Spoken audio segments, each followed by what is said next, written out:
So it's great to have this opportunity to relate to you some ideas that we've been talking about at this wonderful workshop that we've been involved in today. And what I'm going to try to communicate to you is this: how we can connect atmospheric and planetary scales and the phenomena that we observe to the laboratory experiments that we can precisely control and measure. At the heart of all these phenomena are gravity. Gravity goes back a long ways. Copernicus, Kepler, Galileo set the stage for Newton to develop a theory of gravity. And that explained the orbits of planets, but it also now is an essential ingredient in understanding the atmosphere and convection and what happens in the sun. It also is crucial in the structure of the universe. And with extensions by Albert Einstein, it can even describe situations where you have a singularity in space where gravity overcomes all of the other forces of nature. So there's two aspects in which gravity plays a role with its interactions with fluids. So if I have water and air above it, as we have in the atmosphere and the ocean, then if I perturb the surface, I throw a rock in the pond, it will produce waves, and those waves will eventually, through dissipation, settle out into a flat surface again. Again, on the ocean, we have wind-driven water waves, a very interesting problem. In the atmosphere, we have a continuous stratification. We can also get wave-like interactions depending on the circumstances. But what we really want to talk about with respect to rotation is the influence of buoyancy. The idea of buoyancy goes back all the way to Archimedes, who noticed that the buoyant force on an object is related to how much water is displaced. And that allowed you to make large metal ships that look like they're going to sink, but in fact merrily propagate across the ocean.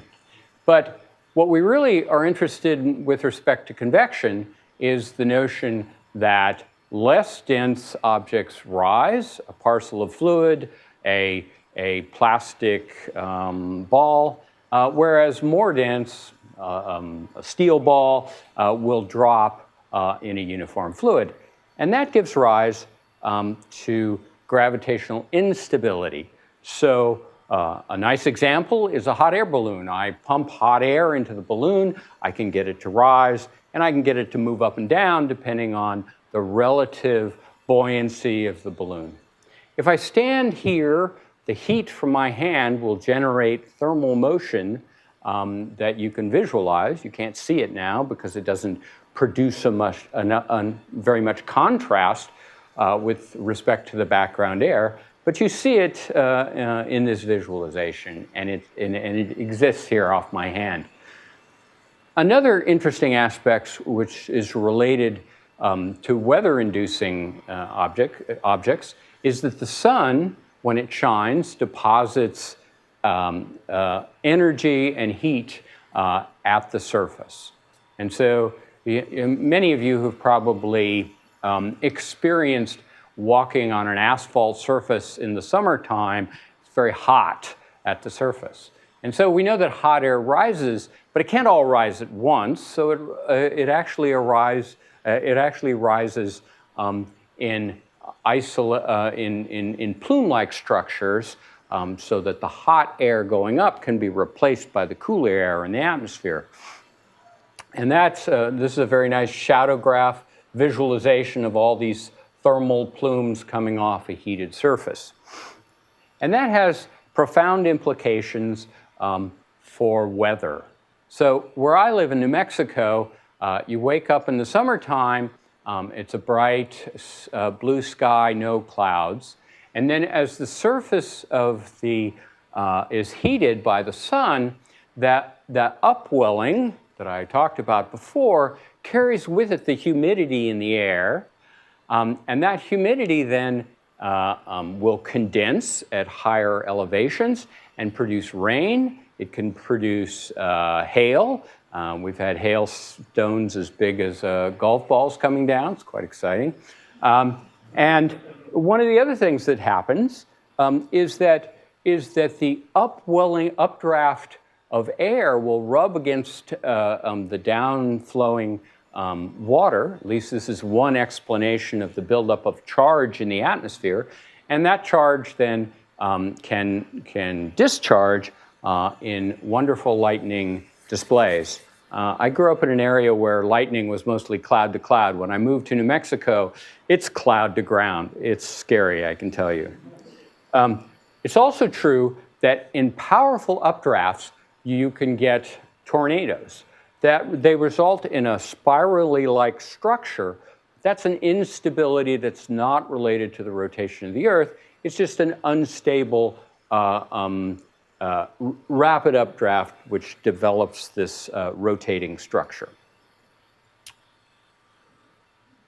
On a bigger scale, one has the deposited energy at the equator. That moves north to the poles via convection cells. If there was no rotation of the Earth, there'd be one big cell, and it would transport heat from the equator up towards the poles. But in a rotating planet, trajectories are bent by the Coriolis force. I'll show you in just a minute a simple representation of that on a merry-go-round. But that causes zonal flows to form. So what is the Coriolis force? So this is on a merry-go-round, and if you look from above, not in the rotating frame, looks like things go straight.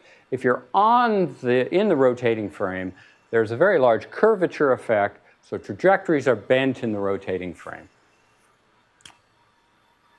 I hope that gives a somewhat of a sense of the importance of this. Now, on large scales, rotation really matters, and so hurricanes, for example, are due to the warm water, which is highly humid. The evaporation makes an updraft over many tens to hundreds of kilometers, and that's acted upon then by the Coriolis force and producing these lovely spiral structures that are the result of the Coriolis force. They're very beautiful to observe. They're not appreciated in Florida. The other aspect of this, which is very important, is this structure of the zonal flow that happens because the Coriolis force is taking flow from the equator and bending it from west to east. And this is an intrinsically important flow. It's important when you're flying on an airplane. It's much faster flying to the east than it is to the west because you can cruise along the jet stream. It also creates our weather patterns. So it separates the cold, drier air in the north to the humid, warmer air, and this structure separates those two, and storms tend to happen along that boundary. So when the jet stream meanders down, then the cold air comes down, meets the humid air, and we get snow or rain or intense storm activity. And in fact, it's the changes that have happened in this oscillatory pattern due to human-induced climate change, which are causing many of the extreme examples of drought or flooding, because in the new orientation of these so-called Rossby waves, or this wave-like structure, there are now blocking events which actually allow high-pressure areas or low-pressure areas to be geographically more stable, leading to a difficult outcome in many respects. Now, deep in the interior of the Earth, one has a metal core. That metal core is hot as a result of the radioactive decay in the core of the Earth. As one goes out at farther radius, the metal becomes liquid, the pressure is lower, and so it becomes liquid. And in that particular region, one gets strong convective motions, and one can generate self-sustaining magnetic fields, which help protect us from bad radiation from the sun.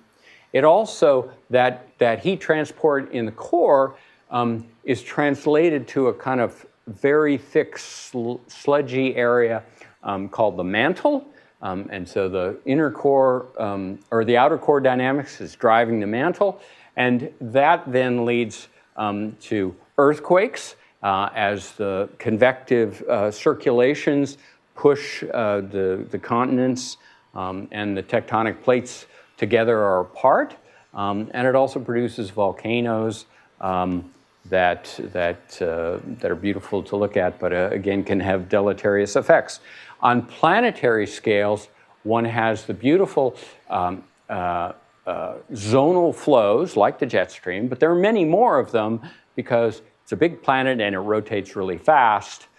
This storm, known as the red spot of Jupiter, has persisted for hundreds of years and is a wonderful feature.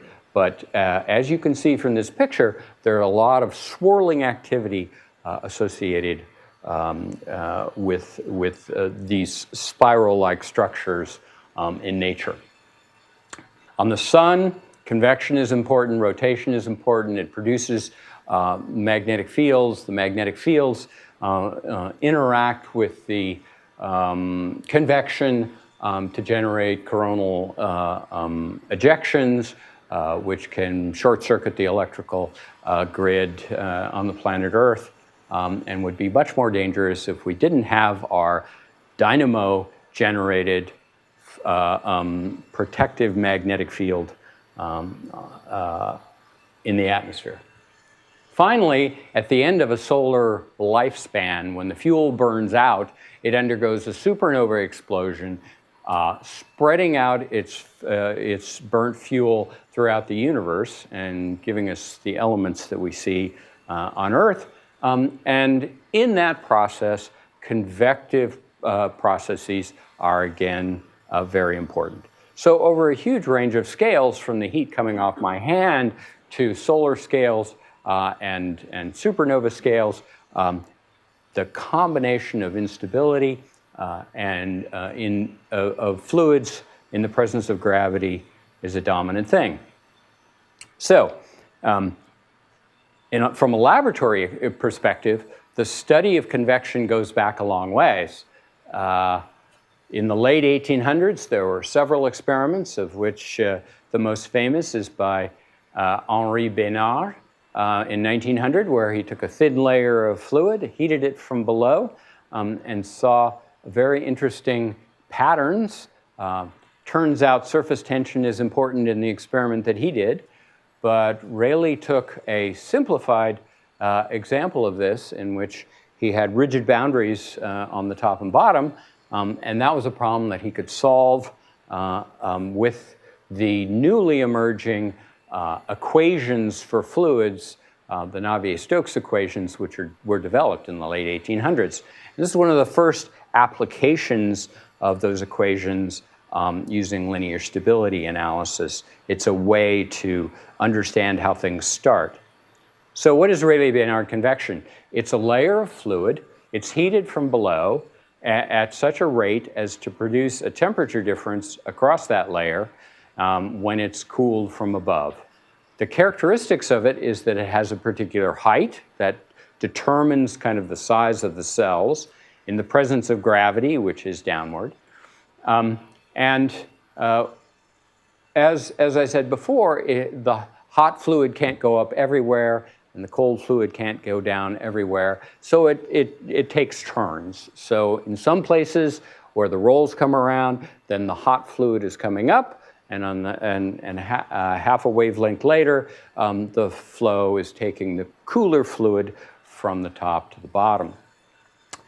This is an example of an optical experiment where I shine light through and I can determine by the color whether it's hot or cold. Turns out black is hot, white is cold. And you can see that this model established by Rayleigh over 100 years ago is a very nice description of the experiment.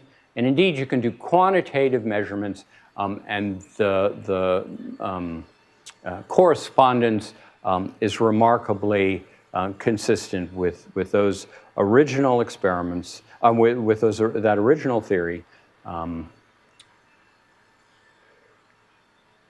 When we think about these problems, however, in hydrodynamics and in the study of fluids, it's very useful to develop non-dimensional numbers to describe these instabilities. And so if I have a parcel of fluid, it feels some buoyancy in a surrounding uniform fluid if it's warmer. And that buoyancy, if left alone, would generate a velocity and an acceleration, vertical acceleration, so that at a height h, it would achieve its full velocity before it hits the top wall. But buoyancy is resisted by drag. We're all familiar with drag. It reduces the gas mileage you get when you drive in a car. You feel it when you're on a bicycle.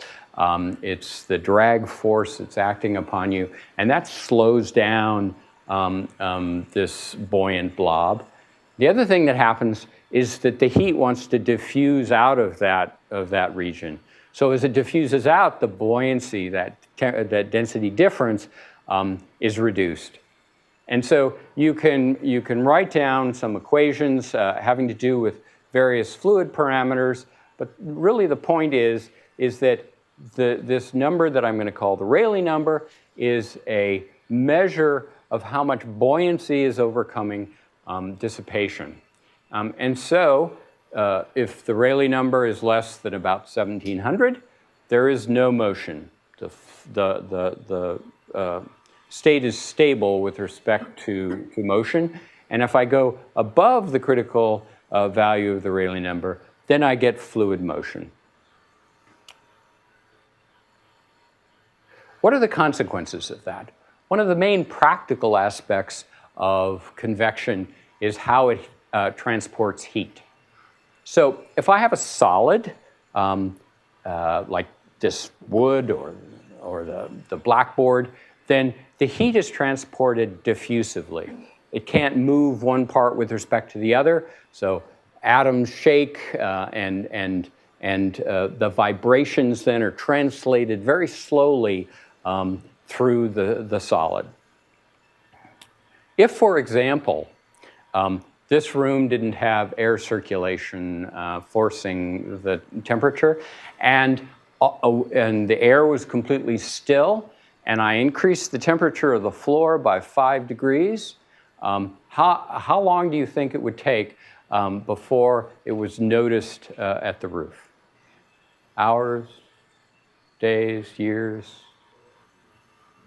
10 days. 10 days before you would notice, okay? We all know, anybody who's lived in a home with radiant heat will know that when the heat comes on, the room warms up reasonably fast, maybe minutes to hours. And the reason that fluid can transport heat much more effectively is because hot parcels of fluid can be dragged along by the flow, it can produce flow, and therefore it's able, rather than through diffusive processes, by what we call advection, or the movement of fluid from one part to the next. The dimensionless number that we use to describe the efficiency of heat transport is what we call the Nusselt number. The Nusselt number tells me how much more efficient the heat transport is with respect to if the thing was a solid and only conducted heat diffusively. Now, it's important to appreciate how effective this is. So this is a beautiful experiment in helium. And on the vertical axis, I've plotted things in factors of 10 along the vertical axis and in factors of 10 along the horizontal axis. The critical Rayleigh number is off the screen at a Rayleigh number of about 1,000. And in this room, for example, I would, for 5 degrees on the floor, I would get something on the order of 10 to the 10 to 10 to the 11. So the net conductivity of the room would be 200 to 300 times what it would be for just diffusion. And you can see that as I continue to increase the Rayleigh number, I can get conductivities of this very weakly conducting gas of helium that are equivalent to copper. If I crank it up even more, I can get it as conducting as diamond, diamond being the most conducting material that we know of. And at the highest values of Rayleigh number, very, very high, 10 to the 16, 10 to the 17, that's 1 followed by 16 zeros, very big number. It's 5 times diamond. So heat transport is greatly enhanced by convection.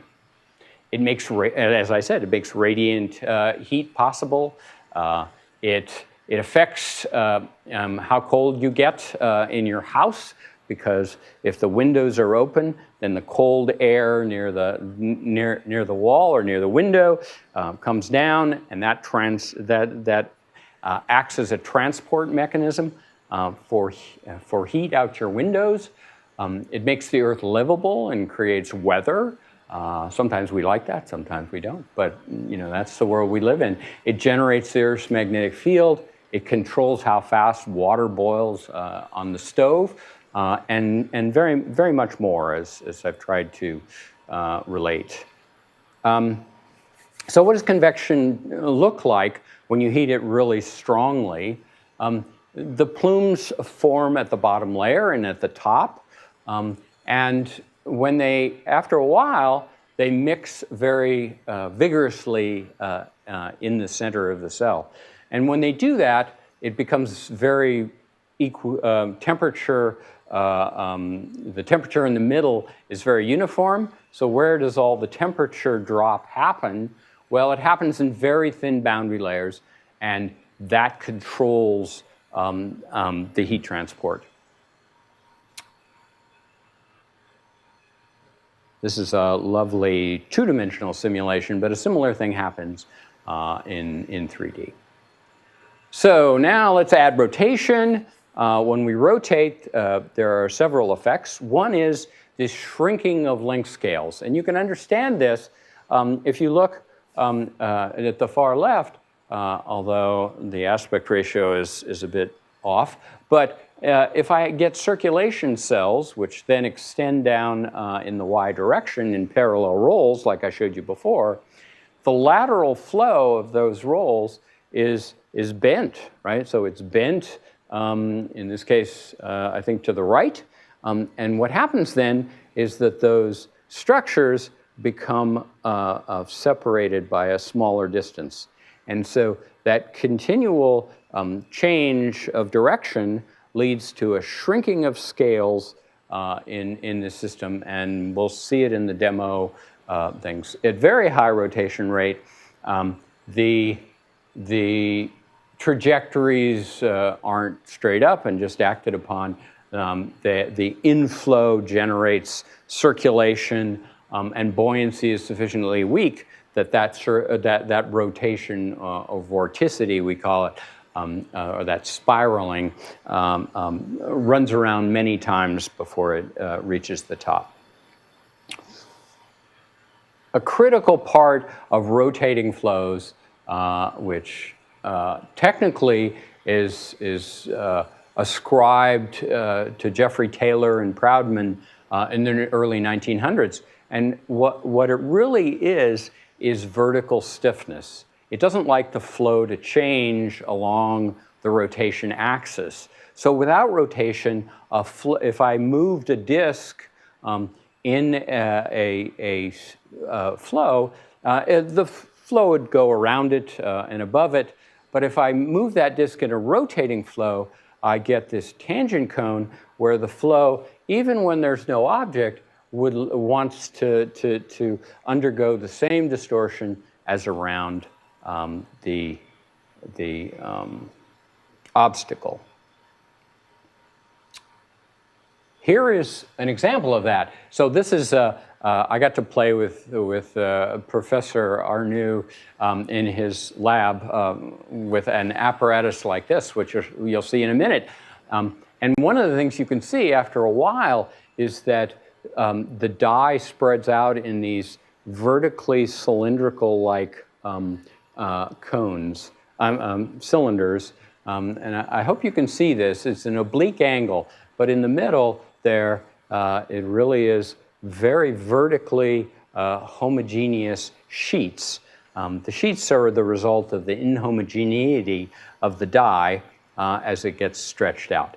But you'll see some of that, I hope, in the demonstrations. And I really urge you, John is going to have a bunch of these set up. It's just wonderful to play with and get a real intuitive sense of what's going on in these systems. It's full of surprises. Here's another kind of nice one. If you put a little die and you don't add surfactant, then some of the dye will sit on the surface, and then it will fall. Then it will actually leak down into the fluid, and as it leaks down, it's basically following these vertical structures. I hope we'll be able to see that. But you can see these very thin filaments, and those are representative. If I could look in really close, those things would be spiraling down. They're very compact, and they're vertical, indicative of this vertical stiffness that I was talking about. So I hope in just a second we're going to get a dynamic study of this, but if I take a rotating flow and I put some dye in the middle, this is what John's going to do, as long as the rotation is constant, it's trying to make these vertical homogeneous structures. But if I increase the rotation, then what happens is that the material at the bottom will be centrifuged out in a very thin layer. We call this an Ekman layer. And it has this beautiful structure of a spiral. It's called an Ekman spiral. And that's going to be really important when we come back to trying to understand how heat is transported in rotating convection. The thickness of this Ekman layer is proportional to 1 over the square root of the rotation rate. And in the experiments that we did there, I estimated it was about 1 millimeter. This is about 8 centimeters high. So it's a very thin layer, but it has a profound effect on various aspects of the flow. So before we try out the demos, let me just introduce rotating convection. I've already told you how the Rayleigh number is a representative of the buoyancy, and the Ekman number, which is 1 over omega, and it has the height squared in it, is related to the rotation time. The competition between buoyancy and rotation is reflected in what's called the convective Rossby number, and when the Rossby number is much bigger than 1, rotation doesn't matter, buoyancy wins, it dominates the flow, whereas for Rossby much less than 1, rotation wins, and when both Ekman and Rossby are much less than 1, we get the rapid rotation limit, which I'll talk more about. But now it's demo time. So John likes to call this the Wheel of Fortune. He plays the role of Vanna White, although he doesn't look the part. And the reason he calls it the Wheel of Fortune is because we'll be fortunate if this works. So now we need to switch over. There we go. Cool. You want to do center die? Yeah. So he's going to put a blob of fluid in the middle. I might do a little more. Ooh.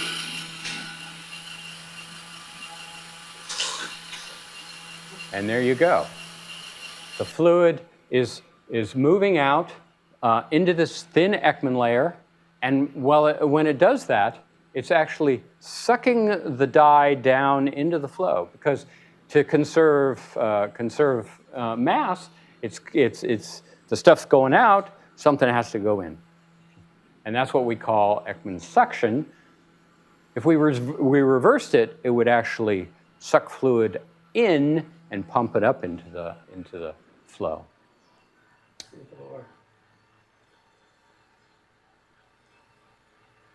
That's always less satisfying.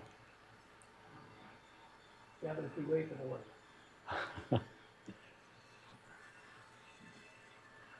The other thing we're going to do is John's going to spray green dye. So to do that, I should crank it back up. Okay. And then we should wait. The spin-up time for 5 centimeters is 5 minutes. Okay. So, I'm going to crank it back up. Alrighty. That'll centrifuge back out. And then I'll spray dye. I forgot to tell you. Spin-up matters. So just do it. Okay. So I'll talk for a little bit and then we'll come back. What you're going to see, is that the dye is heavier than the water. So it actually is going to act like the cold fluid, and in convection, it's going to sink. As it sinks, it's going to be acted upon by the Coriolis force and the rotation, and form a beautiful lattice of downwelling flow.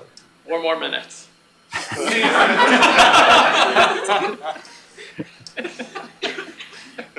Okay, off we go.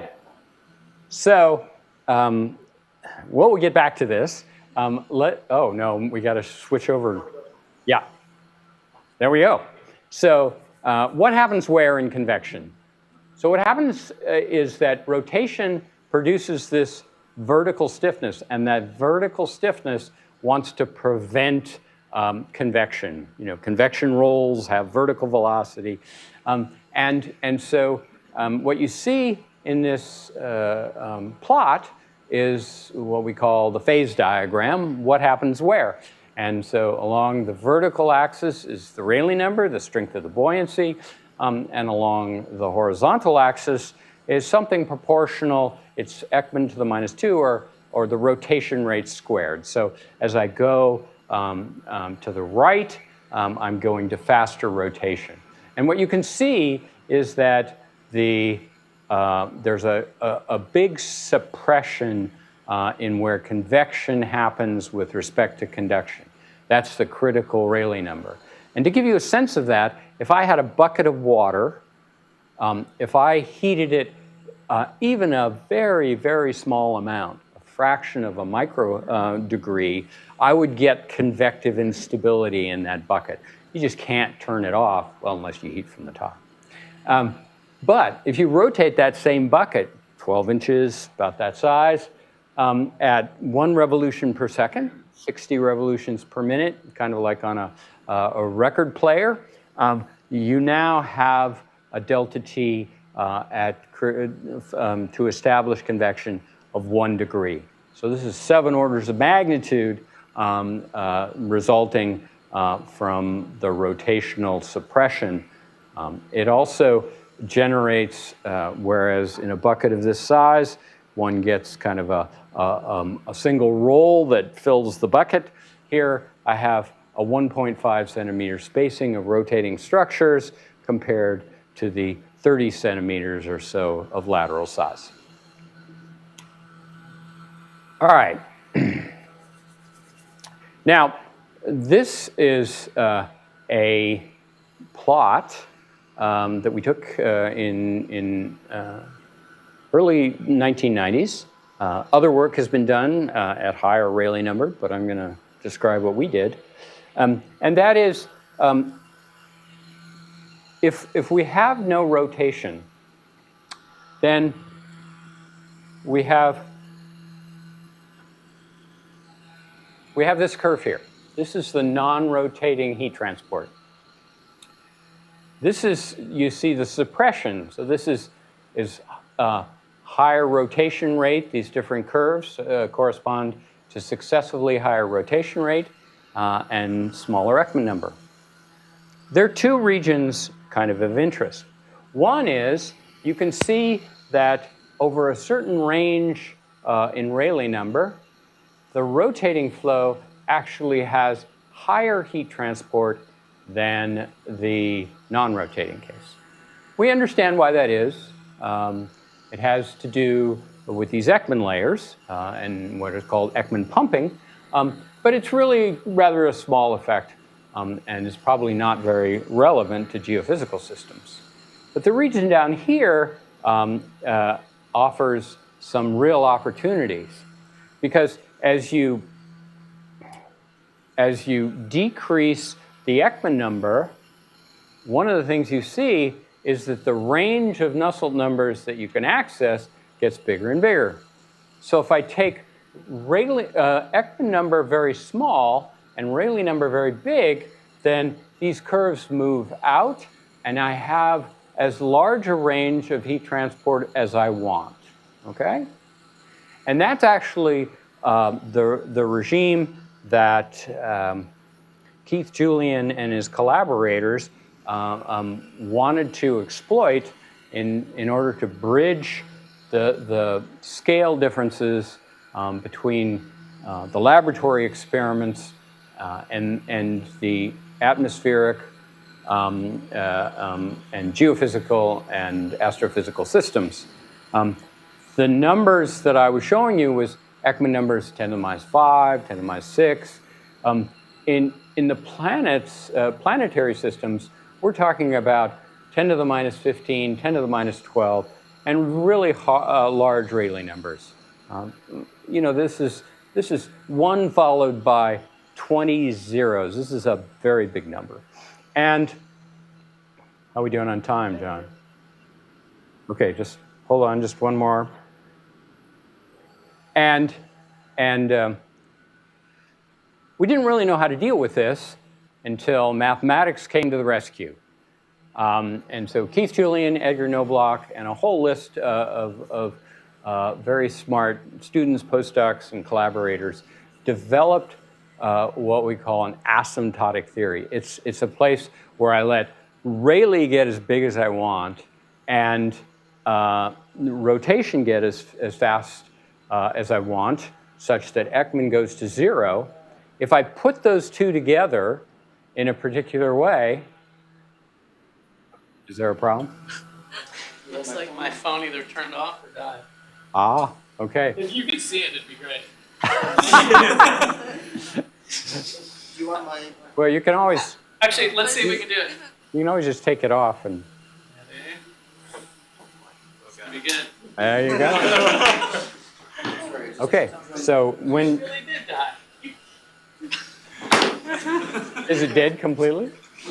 No, You ran out of power? it just ran out of battery. Yeah. So when you combine these parameters in a particular way, which is related to the critical onset, you get this parameter Rayleigh tilde, which is Rayleigh, which is getting really big, and Ekman, which is getting really small. And the key element of this is that you maintain most of the vertical stiffness associated with rotation, and the lateral, so the vertical stiffness gives you vertical scales of the layer depth, whereas the lateral scales are scaling like the Ekman to the 1/3, so they're getting really small.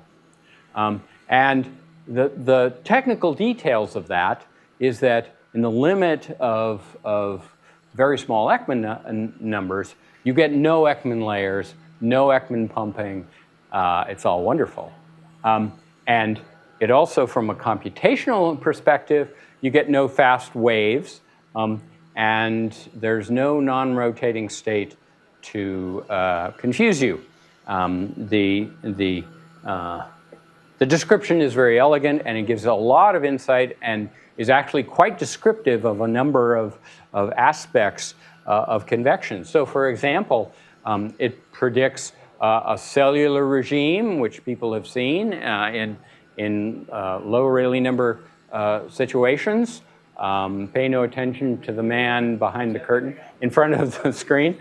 And these are lovely visualizations. Oh! Actually, we're good at that. Good. So he's going to spray this green goop. It's just food coloring. Yeah, it's food It's just coloring. dye. It's maybe 3% denser than water. Got it. Maybe 5. And this is like a mister, right? And so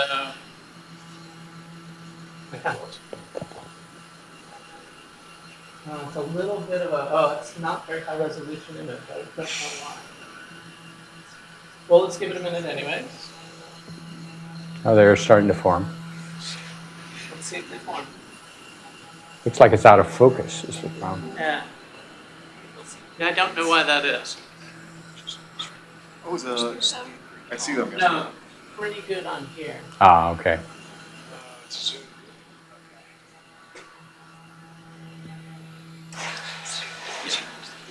Give it a minute. We may have. Okay, so why don't we go back to my screen, and then we'll come back to this when it develops a little bit.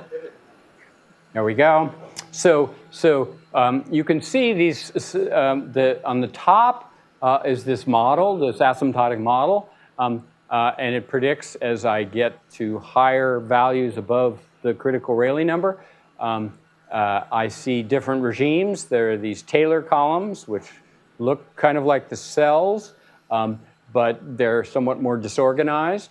And then I get plume-like structures where now the columns kind of break up. I don't get vertical connectivity between the top and the bottom, but there's still strand-like vertical streaks. It's getting there. And then finally, we have a region of geostrophic turbulence where it doesn't look like there's any vertical homogeneity, but the little segments are vertically aligned, and it's still in this rotational stiffness regime, which we call quasi-geostrophy. Are we ready? Not quite? It's not the happiest experiment I've ever done. Okay, then we'll move on. Could I mess with it? Do you mind? Can we show it again? Let's show it. I don't know if it's that vague image, then that won't work. These are really small scale. Can we try? Okay, so we're starting to see those. I'm going to mess with it. You want me to just mess with it? Because they're forming, but I can't really see them. We'll do better out there. So now, you guys see them? We're starting to form a lattice. They're very small scale. If you look from here, you can see there are like a million little figures coming out. Mm-hmm. Those are all axially aligned convection structures. Now, cute, starting to form. Do you mind if I'm impatient? When have you ever been patient, John? I'm a little impatient. I want to see if I can pull the die into a front. And if I can, I'll get stronger instabilities. Because these are okay, but I can't see them very well. So let's put a drop. So I put a drop of dye on. Oh, yeah. And so it pulled the surface dye off to the sides. And where it made these fronts, I don't know why it's such a low res image. So I don't think we'll see it very well. Because the imaging is really low res. That's strange. Well, from up here, it looks lovely. Is it just a zoom thing? I don't know. I hate to say it. I gave a talk last week at Caltech, and the imaging was perfect. This is a big issue. I don't know if this pine is in what. At least it wasn't at USC, right? I don't know exactly. I don't know what it is, but come do these experiments with me afterwards. Yeah, but it should be really sharp. should be so there's sharp. something a little funny because the camera is very sharp, but the image, I can't see anything. Yeah, there are gorgeous structures in here. Yep. They're not up here. So that's why we have in-person workshops, right? Yeah. So on that note, so come, let's all do this ourselves afterwards. I think I have 5 kits or 4 kits. Okay, so let me just finish up. Can we switch back again? There we go. So we have pretty good correspondence between the predictions of the model and what you observe in the laboratory. These are Jonathan Chung's beautiful pictures, I believe at Eindhoven, and in the massively tall or not so tall apparatus. But in any event, so we get these qualitative agreements, but can we do better than this qualitativeness? So before I get to the details of that comparison, I just like to go back and say, why do rotating flows make vortices? Well, if I have a non-rotating flow, then a hot spot that develops in the layer will drag warmer fluid in and produce a thermal plume. So it's that lateral flow then that the Coriolis force acts upon. And so and that lateral flow is then acted upon by the Coriolis force. It produces this vorticity, and that vorticity is relatively then uniform as it goes away from that layer. Now, so one of the things that you might have thought when you looked at that movie that John did was that, you know, we put the dye in the middle and it's spread out. But here's a picture where I put a bunch of dye in, you know, at various places at different radii, and you still get this effect of this dye being pulled into this layer. So it happens locally as well as globally. And what really is important is the difference in rotation. So in the experiments, everything is rotating at a given speed, and in order to produce an Ekman layer, I've got to change the rotation rate. In rotating convection, it's all in solid body rotation, except for the inflow is wrapping up into a vortex, and so now I have a differential rotation. The vortex is spinning faster or slower, depending on the circumstances, and in that case, I get the same kind of Ekman layer development even without changing rotation. And that Ekman boundary layer then provides flow into a cyclonic vortex, one that's rotating with the rotation direction, and it pumps fluid into the bulk. That pumping action takes hot fluid directly into the bulk, and you can see how that might enhance the heat transport. And in fact, the vertical velocity of that motion is proportional to the Ekman number, so that gets thinner and thinner as we get larger and larger rotation rate, and how much a spin I get in the vortex that I create. It turns out this goes to 0 as the Ekman number goes to 0. So it shuts off this mechanism completely, and the hope from the asymptotic equations was that at the kind of Ekman numbers that sound pretty small, 10 to the minus 6, 10 to the minus 7, even 10 to the minus 8, that we wouldn't have Ekman pumping. Well, turns out that didn't work. So you can see here now I've plotted the heat transport in a slightly different way, again on factors of 10 in each direction, and I've plotted roughly Nusselt versus Rayleigh over Rayleigh critical, but I've subtracted 1 because when I get down to onset, one is of order Rayleigh over Rayleigh critical, so I got to get rid of that.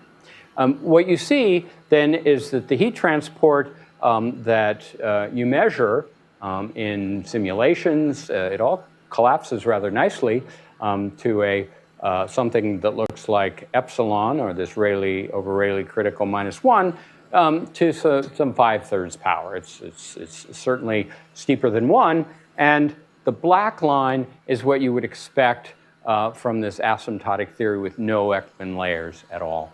And so what's happening is we're getting a factor of 2, 3, maybe even 5 between the experimental and numerical data compared to the model because of this Ekman pumping effect. The other thing that you'll see from this is that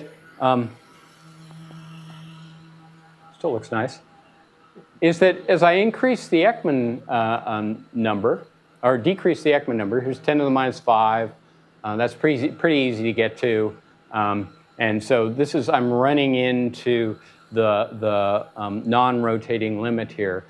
As I go up, I get 10 to the minus 7, this is the blue data here, and 10 to the minus 8, that's a Herculean task to get to those kinds of, but I'm still not approaching, I'm still being influenced quite a lot by this crossover to the non-rotating limit. So we haven't quite got there yet.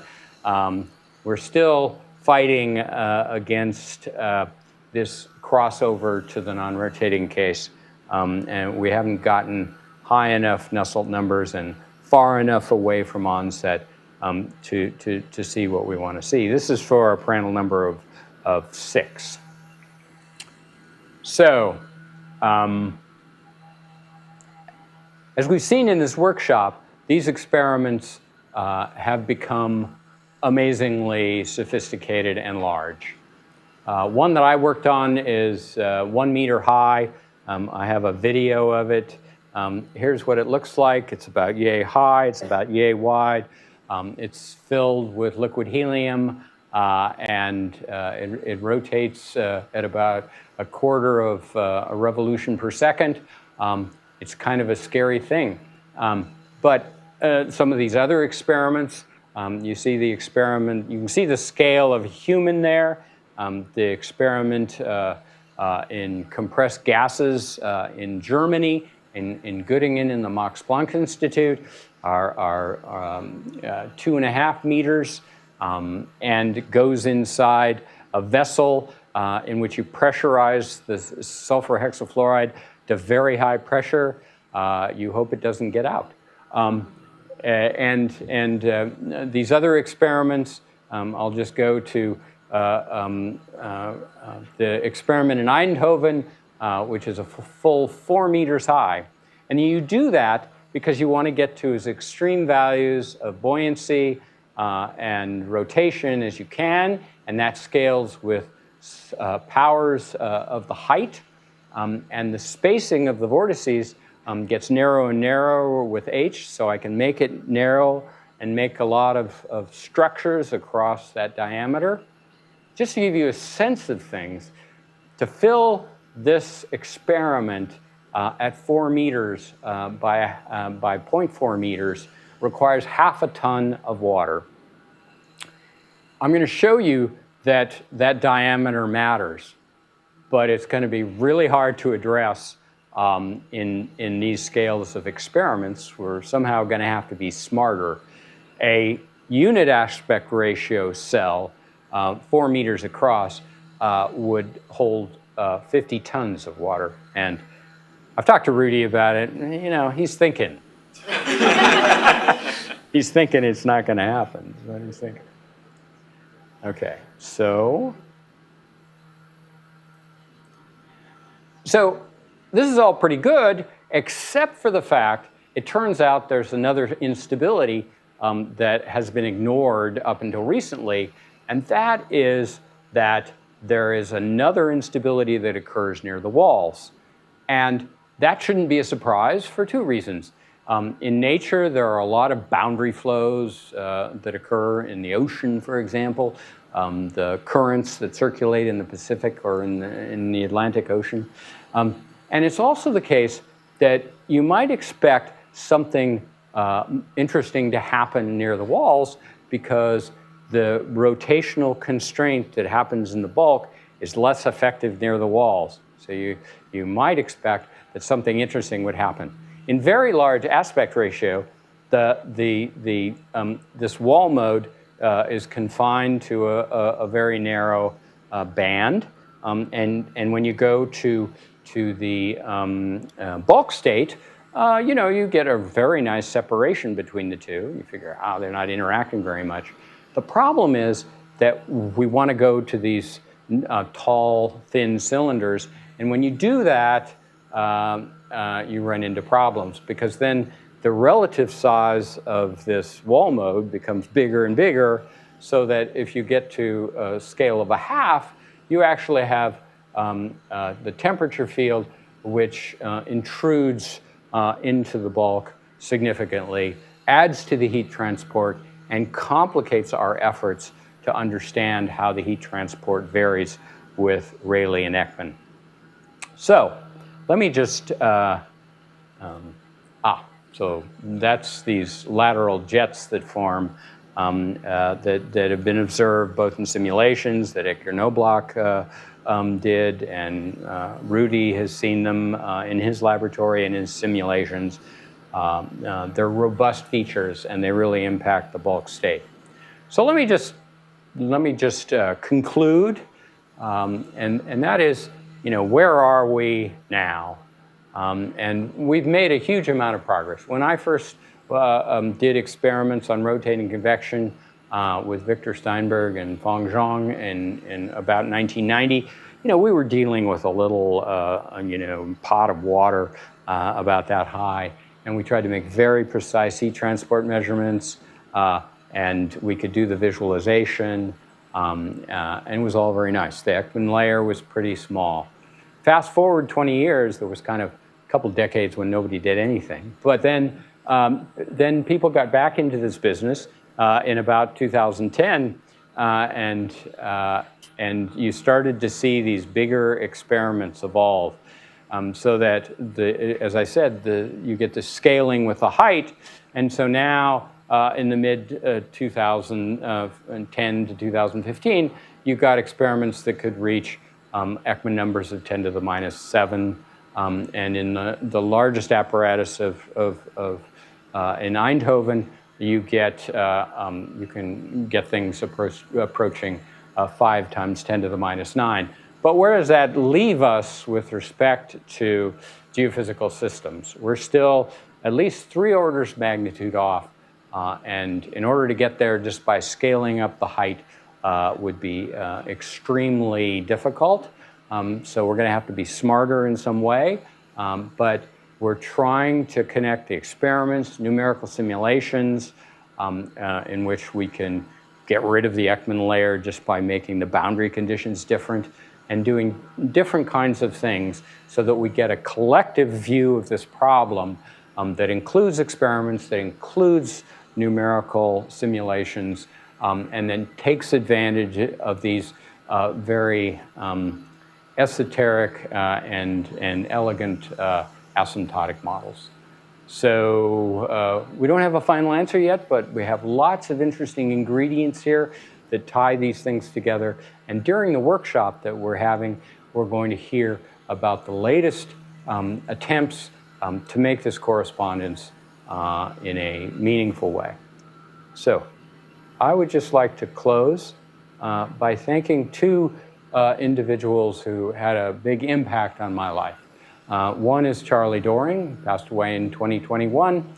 He taught me that despite everything you've heard from fundamental physicists claiming that gravity is weak, in the things that we observe macroscopically, gravity is the strongest force in the universe. He was also a very sophisticated mathematician, and worked a lot on the problem of mathematical bounds, and I miss talking to him a lot. But even a sharper pain was Keith Julian's unexpected passing this last year. He personally invited me to this conference to give this talk, which I hope you've enjoyed. And his loss has been a tremendous one, both scientifically. He did a lot of very brilliant work. And whenever I went to Boulder, I had to talk to Keith. And if I could tell him something he didn't know, that was a big victory. Didn't happen very often. It was usually the other way around. But we miss him tremendously, not only as a scientist, but as a very compassionate human being. And his absence here is felt by many of us who knew him well. So thank you very much, and let me know if there are any questions.